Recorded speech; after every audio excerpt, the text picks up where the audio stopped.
The unfortunate fact is that most early stage startups are terrible at marketing, and chances are if you're watching this, you are too. Did I get you? Are you terrible? Okay, so in this video, what I wanted to talk about was to bring you through the 5 marketing strategies you can employ as an early stage founder, but also I want to tell you some of the common mistakes that people make early on in their marketing strategies. Let's go. Okay, so before getting into that, you're probably wondering who I am. My name is Christian Peverelli, and I'm the co-founder of WeAreNoCode. Our mission and our company is focused around empowering the next generation of non-technical founders with hard skills and the proven methodologies to build their startups from scratch. Okay, now marketing, eyeballs, attention, the thing that you're all looking for. In startup land, when we talk about marketing early stage, we're really actually talking about acquiring the first 100 customers. And that's a very important distinction for you to know right off the bat, because there's really a fine line between sales and marketing. And a really important thing to know is that the better you are at acquiring your first 100 customers, the more likely you are to succeed with your later on marketing strategies. So let's first of all talk about what first 100 customers are. The first 100 customers are the first customers you're going to go out and get. And usually that is going to be through non-scalable methods. So Christian, why are we going out there and doing this non-manually? I want to build a scalable startup. Great. Everyone wants to do that. But unfortunately, you won't get there unless you do this part right. So by doing this process manually, you are going to be able to identify your ideal customer profile. You're going to find out where that person lives, hangs out. You're going to figure out the value proposition or the things that makes that person move. You're also going to be faced with these people's objections, which you're then going to incorporate into your messaging to be able to reach more people subsequently. So ideally what you're trying to do is that you're trying to understand your customer to a point at which you're not just throwing money up in the air with a money gun. You're basically very targeted about who you're going after early stage. And when you have finite resources early on, or few resources to begin with, then you really want to be incredibly intentional about the way that you're doing that. And if you don't do it right, you're going to be spending way too much money in all the wrong directions once you start doing this at scale, because you're going to have a lot of friction to market. So early on, you have to do a bunch of stuff that's not scalable so that you can reach scale later on. Awesome. Now that we have that out of the way, let's talk about the 5 ways that you can go about getting your first 100 customers. Number 1, customer development. So if you've gone about the process right, you've already done customer interviews that are giving you insight into your specific customer base so that you can understand the value propositions that they're interested in. But you would be doing this without talking at all about your product, because as soon as you start talking about your product, guess what? People tell you, oh, it's great, I love it. It's kind of like the mom treatment. You don't want the mom treatment when you're doing customer discovery. But anyway, customer development is the process of going from not talking about your product, just trying to understand what these people are looking for and what their needs are, and you're shifting that more into sales mode. So you're now coming back to that person that you've interviewed and you're having a conversation around your product and trying to sell to them. You've already built a relationship, so there's trust there, and now hopefully you're able to close some of those people. So that's really the lowest hanging fruit when it comes to getting your first customers. Number 2, online communities. So now that you've actually identified a problem, something that a lot of people have, there's lots of people online who are already talking about this. Online communities can range from going to Quora, where people are actually asking very specific questions, probably around the problem that you are solving.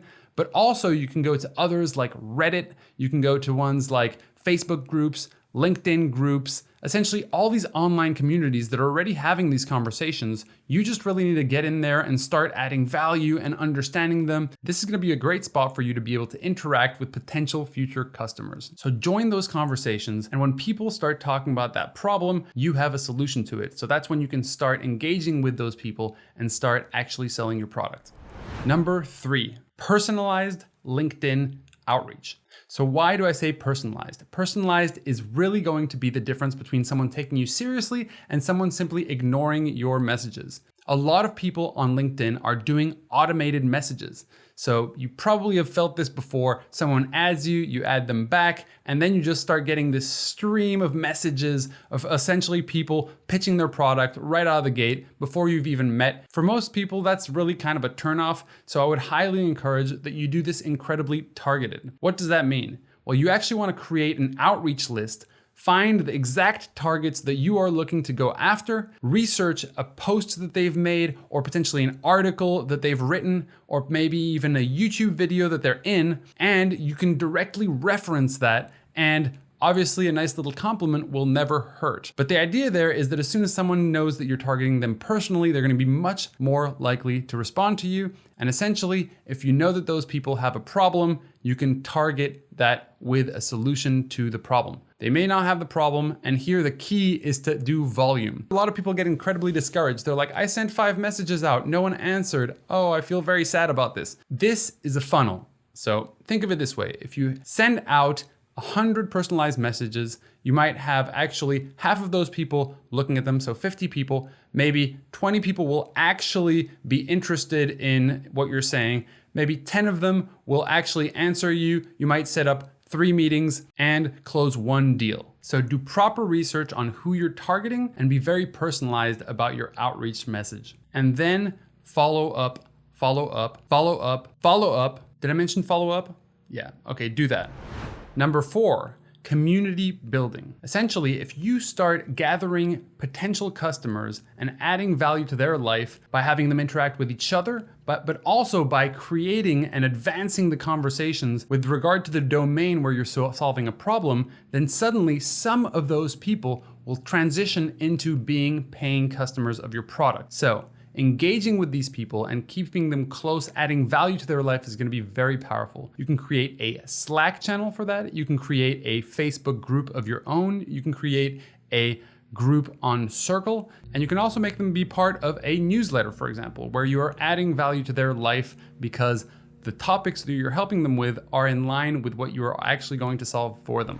Strategy number 5. Okay, now this is gonna sound totally crazy, but what if you actually went and talked to people in person? That's right, there's a startup that I helped who was actually focused on firefighters as their main customer base. Guess what the best return on investment was for them? Walking into fire stations and having conversations with these people. Some of them turned out to be paying customers. So don't be scared of actually going out there and speaking to people. In entrepreneurship, you have to get yourself outside of your comfort zone to be able to build a business. So if you're technical, you have to learn a little bit of non-technical stuff. If you're non-technical, you have to learn a little bit of technical stuff. If you're very introverted, you have to learn how to be a little bit extroverted. If you're very extroverted, you also have to learn how to listen. Don't be afraid of getting out of your comfort zone. And now I want to talk about the biggest mistakes that I see people doing early stage when it comes to marketing. Number 1, paid ads.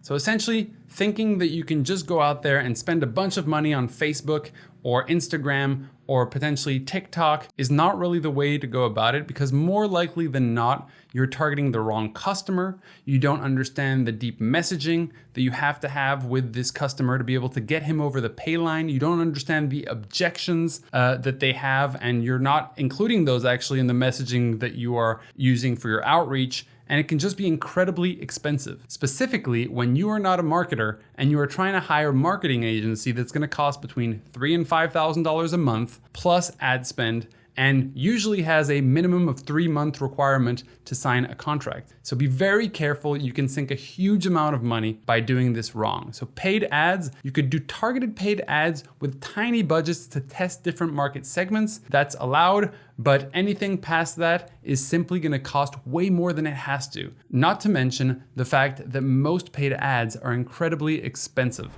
Number 2, SEO, search engine optimization. So essentially trying to rank high on Google. Now, the reason why this is not a great idea early on is because it's more of a long-term strategy to increase the amount of traffic going towards your product, your landing page, your website, whatever it is that you're directing people towards. And in startup land, guess what? You have a very finite amount of resources and you won't be able to operate and see the results of your SEO efforts in the first couple months. So do not early stage focus on SEO as your exclusive way of getting customers, because more likely than not, you will be out of business before you actually see the results.